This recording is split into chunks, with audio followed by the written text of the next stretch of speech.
நிலவின் ஒளியை பிடித்து பிடித்து பாலில் நனைத்து கன்னங்கள் செய்து விட்டார்.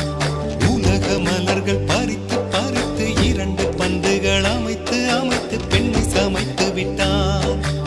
அழகு என்பது ஆண்பாலா பெண்பாலா என்பதில் எனக்கு சந்தேகம் தீர்ந்தது. அழகு என்பது நிச்சயம் பெண்பாலடா. கவிதை என்பது மொழியின் வடிவம் என்றொரு கருத்தும் இன்று உடைந்தது. கவிதை என்பது கன்னி வடிவமடா. மின்னலை பிடித்து